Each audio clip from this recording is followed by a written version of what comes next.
జిల్లా కేంద్రంలో సమగ్ర శిక్షణ ఉద్యోగులను రెగ్యులర్ చేయాలని కోరుతూ గత 18 రోజుల నుండి నిరసన సమ్మె కొనసాగుతుంది. సమ్మెలో భాగంగా సమగ్ర శిక్షణ ఉద్యోగులు నిరసన సమ్మె కొనసాగుతుండగా శుక్రవారం విద్యార్థుల తల్లిదండ్రులు సమ్మె చేస్తున్న సమగ్ర శిక్షణ ఉద్యోగులకు సంఘీభావం తెలిపి అనంతరం వారు మాట్లాడారు. గత 18 రోజుల నుండి సమగ్ర శిక్షణ ఉద్యోగులు నిరసన సమ్మె చేస్తున్నారని, ఇప్పటికైనా రాష్ట్ర ముఖ్యమంత్రి సమగ్ర శిక్షణ ఉద్యోగులను రెగ్యులరైజ్ చేసి విద్యాశాఖలో విలీనం చేయాలని వారు కోరారు. కాబట్టి ఆ పరిస్థితుల నుండి బయటకు రావాలి. ఖచ్చితంగా అందరూ కూడా ముందుండి ప్రతి ఒక్కరు కూడా ఉద్యమంలో నాయకులే. కాబట్టి అందరూ కూడా అదే ధైర్యంతో ముందుండి కొట్లాడాలి. ఇప్పుడు మన సమ్మెకు సంఘీభావంగా ఒక పేరెంట్ కూడా రావడం జరిగింది. ఆ పేరెంట్తో మాట్లాడవలసిందిగా కోరుతున్నాం. ప్రసాద్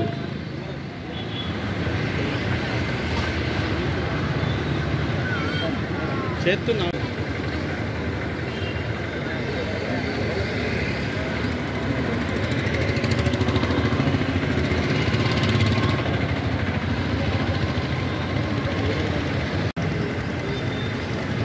హలో, కలుపుతలేదు నెంబర్.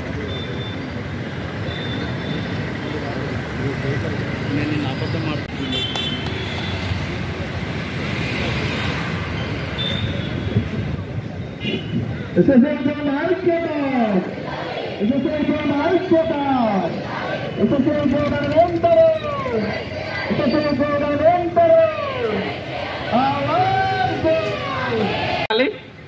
అందరి సమస్య నెరవేరాలని రేవంత్ రెడ్డి గారికి నా యొక్క ఒక విద్యార్థిని వచ్చిన టీచర్లకు కూడా నా యొక్క నమస్కారాలు. మీరు ఇంత కృషిగా కష్టపడుతున్నారు, ఇంత నిర్వాధిక సమ్మె చేస్తున్నారంటే మీ యొక్క కష్టం అనేది ఖచ్చితంగా ముందుండి ప్రతి ఒక్కరు కూడా ఉద్యమంలో నాయకులే.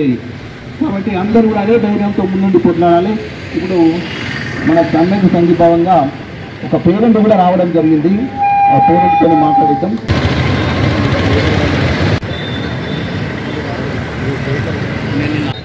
నిర్వాధిక సమ్మె వర్ధిల్లాలి.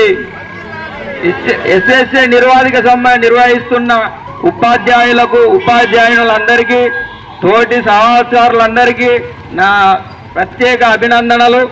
మీరు ఇంత సమ్మె చేస్తున్నారంటే 18 రోజులుగా నేను చూస్తున్నాను రోడ్డు మీద. కానీ మా టీచర్లు కూడా, మా కేజీవీపీ కదలాపూర్ టీచర్లు ఉన్న విషయం నాకు నిన్ననే తెలిసింది.